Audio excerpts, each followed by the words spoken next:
So you have to work on your resume.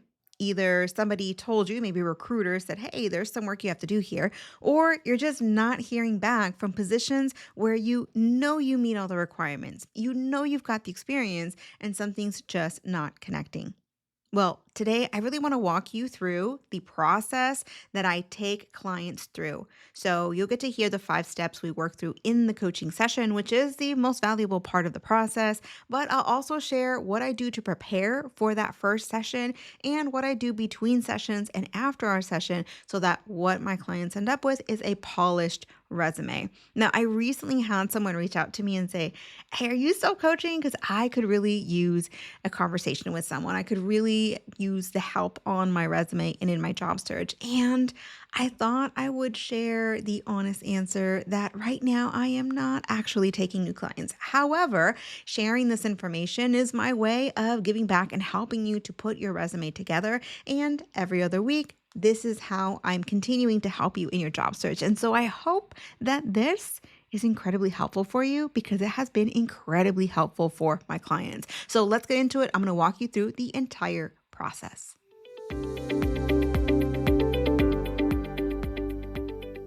Hey there, this is the Uncommon Career Podcast, and my name is Patricia Ortega. I'm your host, and I'm here with you every other week to make sure that your job search is a little bit quicker, a little bit smoother, and really, if we work things right, to make sure that your job search is actually enjoyable, that you start to see the reaction from recruiters and from hiring leaders, and you start to really knock it out of the park in your interview. So if you're in your job search, you want to make it a better experience, then stick with me. And today, what we're talking about is the 5-step process to create a great resume. This is the exact process I use with my clients. So let's jump into it.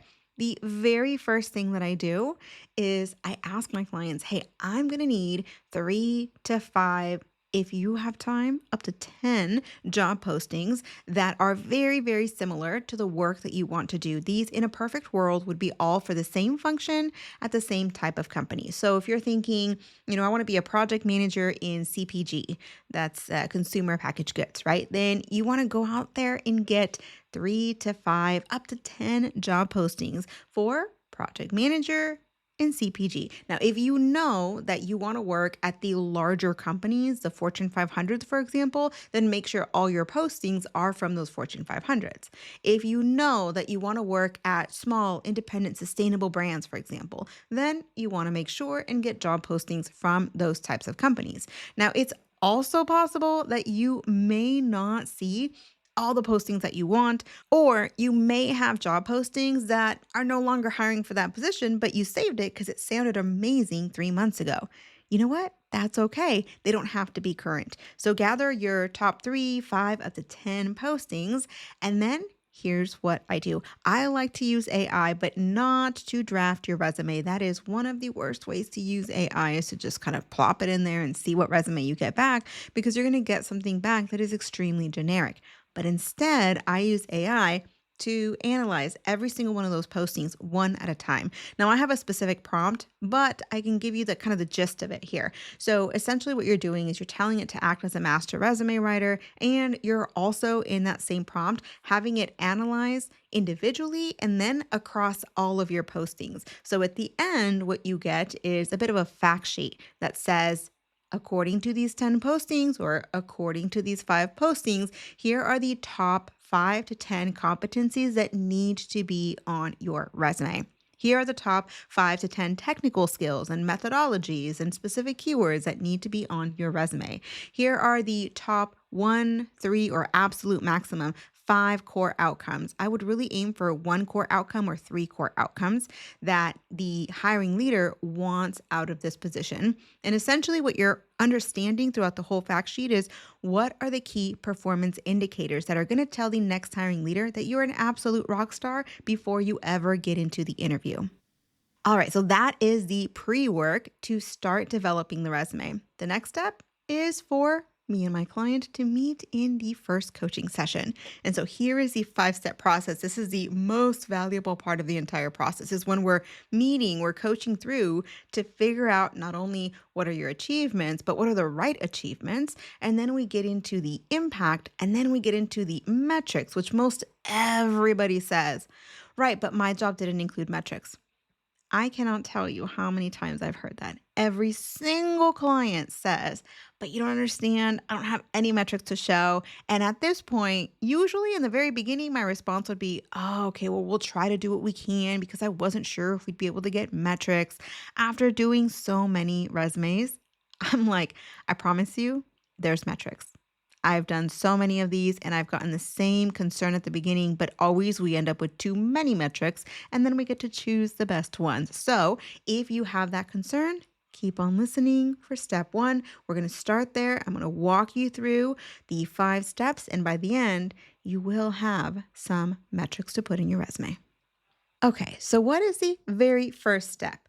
Once myself and my wonderful client meet, let's pretend you and I are meeting. So if you and I meet on, say, Monday afternoon to start working on your resume, one of the first questions I'm going to ask you is, okay, wonderful. Now that we have your fact sheet, I'm going to put this on the screen so you're able to see it and just kind of get a sense of the keywords, the frame of mind we're in, the type of work we're talking about, even though you have been in this space for years, likely because you've got the experience. Oftentimes, the way we talk about our work when it's just kind of off the cuff is very different than the way we talk about our work when we are immersed in the hiring leader's mind. And so, by putting that fact sheet in front of you, or what the AI generated to help you get a sense of your top 10 skills, etc., it basically places you somewhat in the mind of the hiring leader. What are the key words that are going to resonate with them? Now, we don't have to use those keywords yet. We don't have to use those competencies yet. But right now, it's just to say, this is a space we're talking about. There's no need to do anything right now. Let's say it's you and me on that call. I'm like, there is no filter here. Nothing has to sound fancy. You're just kind of talking to me. Think of it as a gal pal on a coffee chat, and you're just sharing with me. Okay, so step one is to find your achievements. And I help you find your achievements by asking questions like, how did you make a really big difference? Like, you came into this position, and chances are 50 other people could have come into this position, but you came into this position and you left it better than when you came. How did that happen? Like, what are some things that you think, well, if I wasn't there, XYZ would have totally fallen apart? Or here's another question I ask. What are you most proud of in that role? Like, what are you really excited about in terms of what you did there? And so when I ask that question, in the beginning, it's like, oh, I'm not really sure, right? And you know what? That's okay. Even if right now you're like, I don't know, I know I just kind of did my work. Totally fine. Because what happens in our conversation, whether it's in coaching or even when you're journaling or trying to kind of sit down and brainstorm, in the beginning, it's going to feel like you don't have an answer or like your answer is just kind of surface level. Sometimes people say that their answers sound kind of dead, like there's no life behind it. Totally normal. Keep going because what's happening is you're warming up your thought process. And so keep asking the question, and that's exactly what will happen.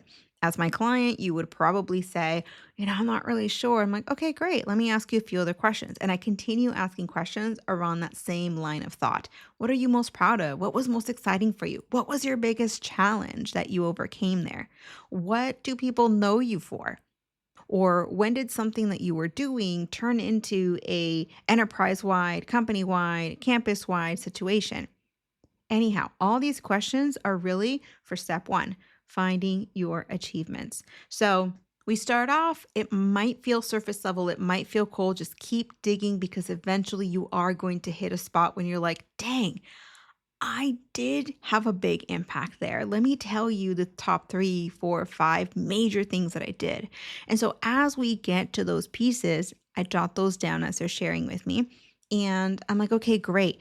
Now, if you were to look at these top 3 or 4 accomplishments that we just talked through, which one do you believe is most relevant to the next position you are looking for?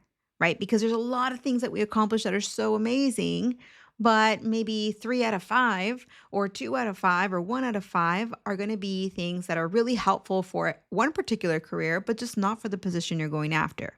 So Step number one is warm up with these questions of what are you most proud of and find your achievements. Once you have a running list of your achievements and you realize, yep, I pretty much got everything here from that position.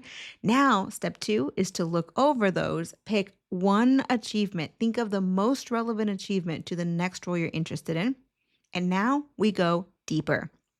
Let's say you and I were on this call, I would then ask you questions like, well, I know this was impactful for you because it was one of these big achievements that came up, but tell me, how do you know this was impactful for the company? Oh, well, I don't know. Usually that's how it starts. I don't know. I just know that, my boss was really excited about it and, it was really successful, but I just don't have a number. Okay, great. Tell me what about it let you know it was successful? Right? So there is always something that tells us that a project or an initiative or a task was successful. And usually we can observe it. It was objectively successful. So we'll ask a bunch of questions along that line of questioning. What was observable? Was it that your boss made a comment? Let's get down the exact comment your boss made.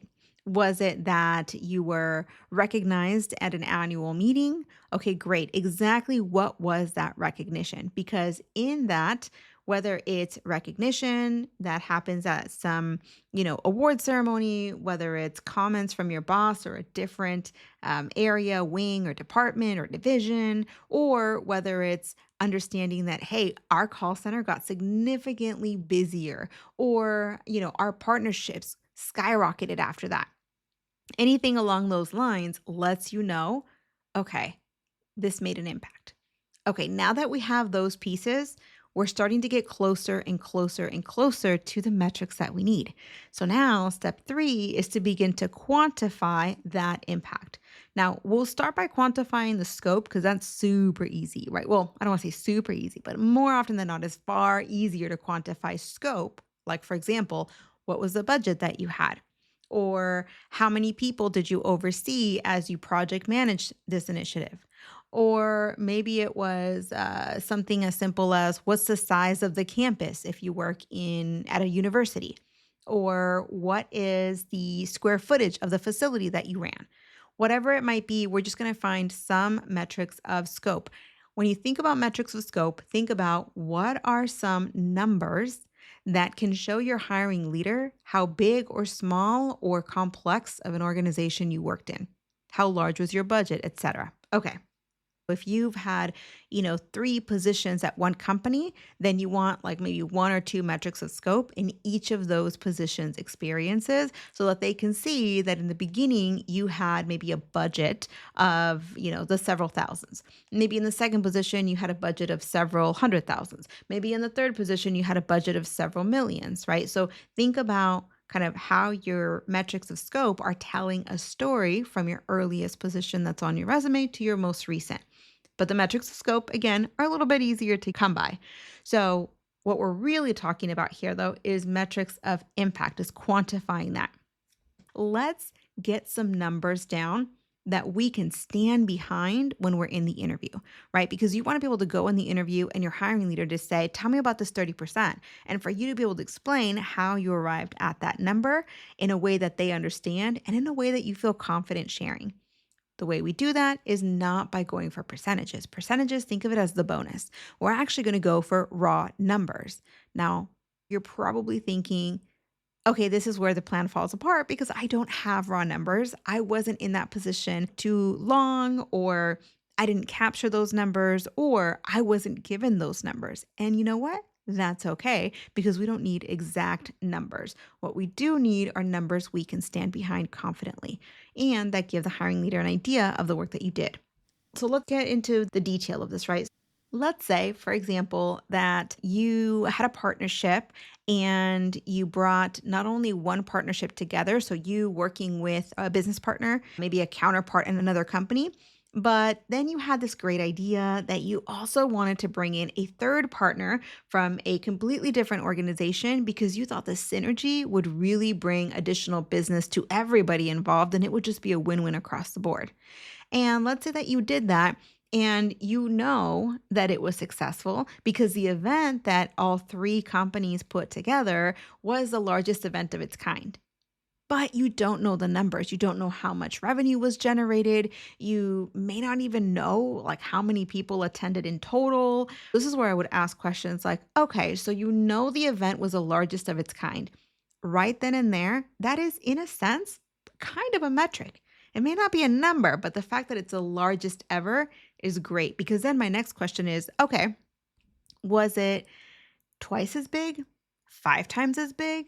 Well, I don't really know how many times as big. And I'll say, okay, 100 times as big. And they'll say, no, definitely not. Okay, 10 times as big.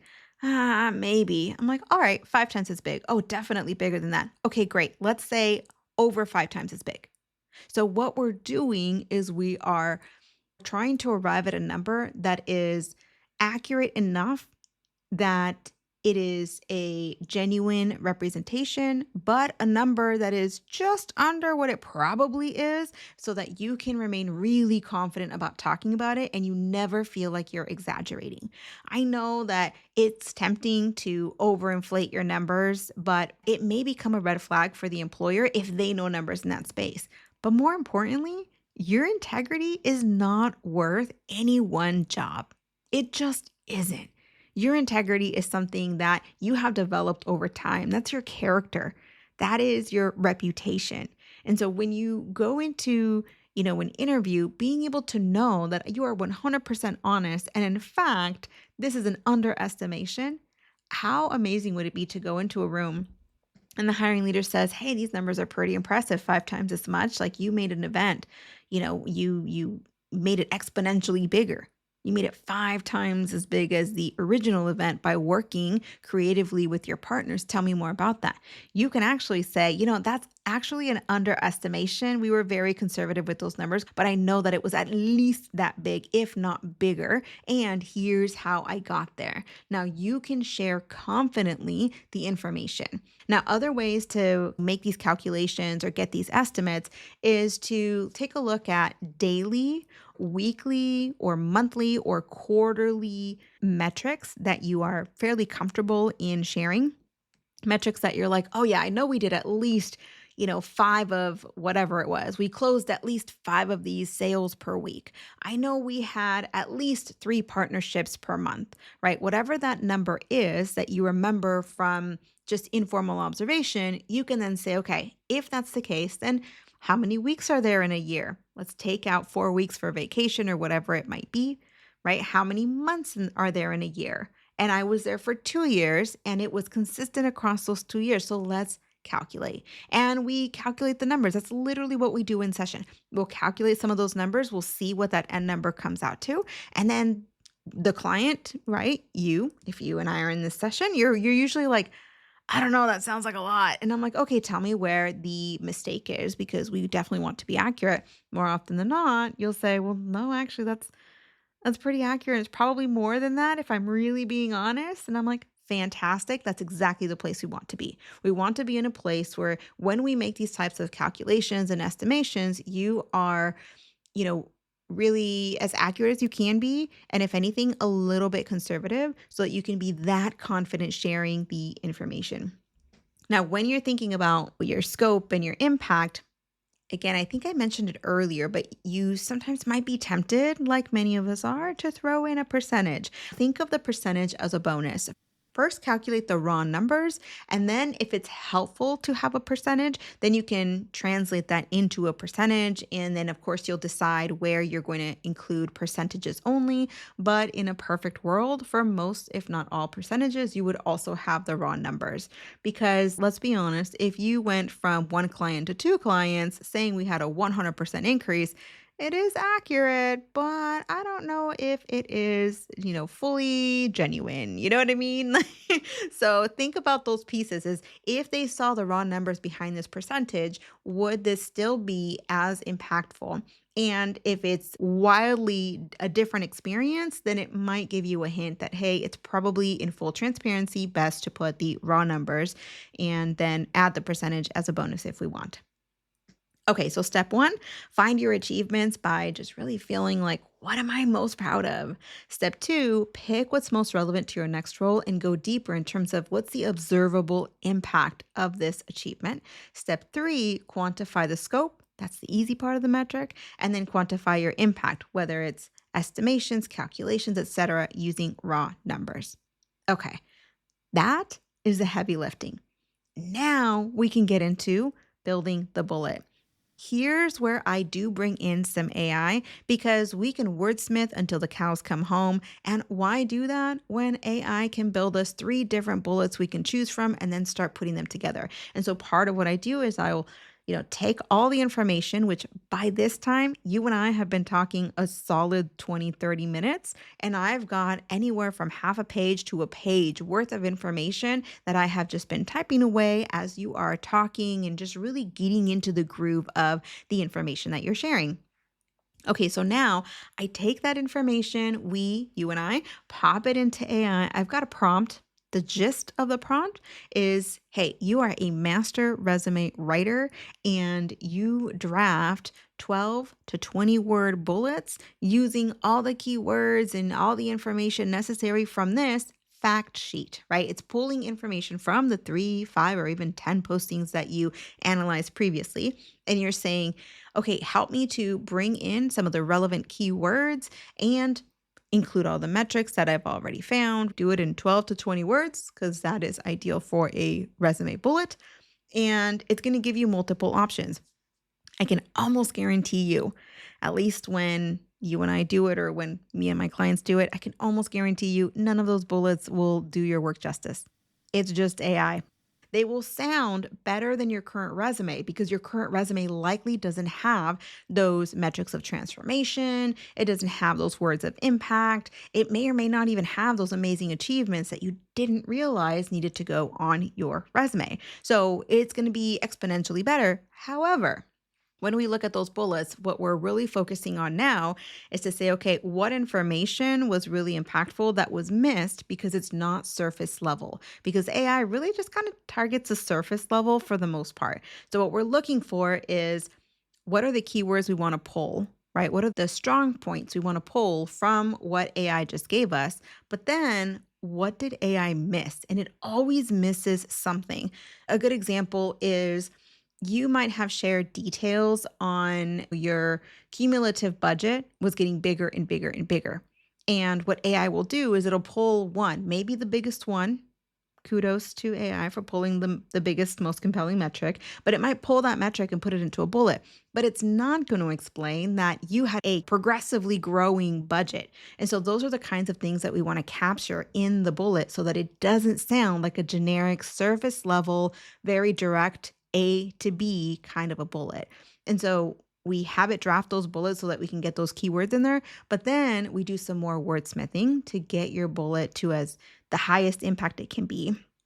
And the other thing that it often does is it will put the metric towards the end. At least that's what it does for me. And so I always have to tell it front load the metric. And so as long as the metric is relevant or is the most relevant to your achievement, then that's going to make a huge difference. Even if the hiring leader only reads the first 6 words of that bullet, it's going to say impact, impact, impact, impact.